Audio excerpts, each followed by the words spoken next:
Notoriously last. Authenticating any famous last words of a known time traveler is notoriously difficult and is not without dire fraught. The matter of finality has always carried with it a peculiar burden. To be last is to carry the weight of an ending, and to utter famous last words is to attempt to pin meaning to the collapsing edge of time. The fragment before us, strange, wry, and profound, complicates that ambition by throwing a wrench in the very notion of sequence. The speaker is a time traveler. Let us begin, then, with the immediate absurdity. What does it mean to authenticate the last words of someone who has the power to loop, return, or preempt the moment of their death? A time traveler, by definition, destabilizes the arrow of time, and thus the integrity of any moment, especially a final one, is always suspect. Today's ending may have already been overwritten tomorrow. The death you witnessed last week may be undone by a conversation that will happen next Tuesday.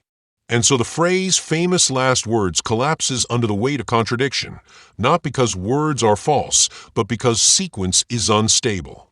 And if sequence is unstable, then so too is meaning. For meaning, as we have come to depend on it, is often a function of sequence, what came before, what came after, how it all added up. Meaning has been defined, in part, by endings.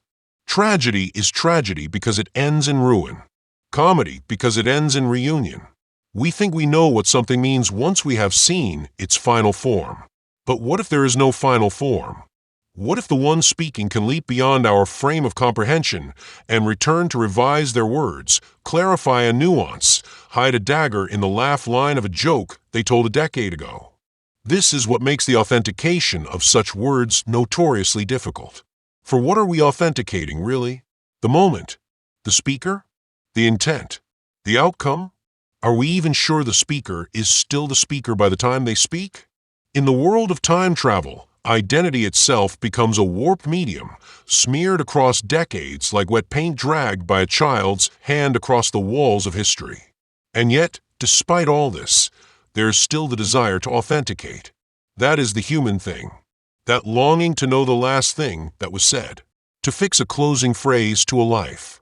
To locate a kind of truth in the final moment, as if the curtain call were the truest self made bare. We want to know what Caesar said before the blade. What Joan whispered in the fire, what the astronaut sighed before radio contact broke.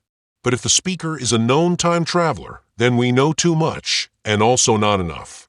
We know, for example, that the speaker may have whispered their final thought to multiple witnesses at different times, with slightly different emphasis, in slightly different worlds. We know that the death we saw may not have been the last time they lived. And we know, tragically, that even if we possess the recording, the transcript, or the breathless testimony of the dying words themselves, we are left with doubt. Is this the version that counts? This, perhaps, is the dire fraught. The phrase is not without humor.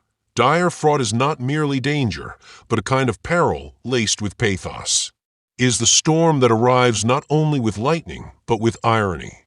The time traveler may be laughing as they die, again, while we scramble to scribble down their supposed last utterance.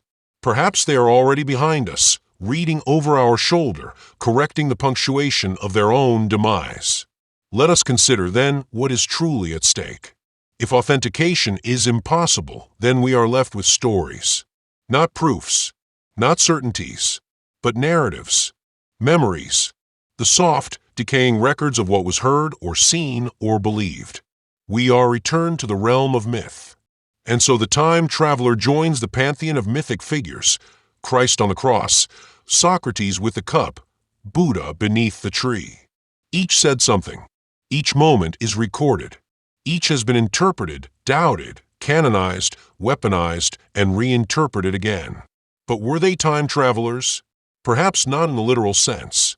But they were each in their way, agents who altered the direction of history by speaking at the edge of death. Their last words echo across generations like riddles with no key. If we are honest, though, there's a time traveler in each of us. Memory is a kind of time travel. So is regret. So is longing.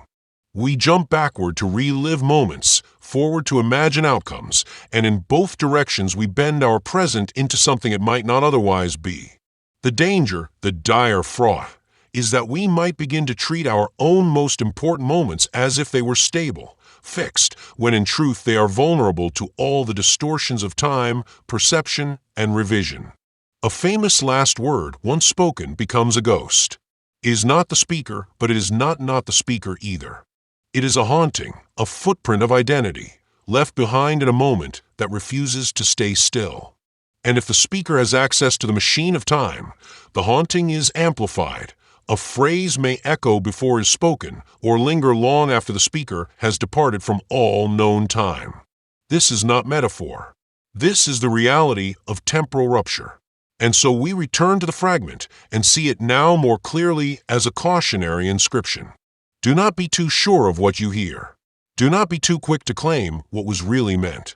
The time traveler resists your narrative. And the harder you try to pin down their truth, the more you risk becoming tangled in their web of alternative timelines. From a zero-friction machine company perspective, this fragment is itself a tool, a kind of calibration device for narrative humility. It trains the reader to approach all final words with suspicion, not cynicism, but disciplined humility. It reconditions the urge to quote, to canonize, to fix the meaning of an ending, and replaces it with a deeper understanding that endings, especially those uttered by travelers of time, may be provisional, repeatable, and infected with paradox. And this too is good knowledge to have. For in a world increasingly obsessed with recording, tracking, preserving, and authenticating every word, every thought, every departure, the truly wise will recognize that not all last words can be verified, and that some of the most important utterances may be forever lost in the folds of time's cloak. So if someone tells you what the time traveler said before they vanished, before they died, before they flipped the switch that rewrote the year, listen closely. Write it down if you must, but hold it loosely, for that which is notoriously last may also be repeated. And that which is authenticated may have been spoken as a joke, a test, or a warning to those who seek too desperately to make certainty from the chaos of time. Because in the end, even the final word may not be final, especially if the speaker knew how to vanish.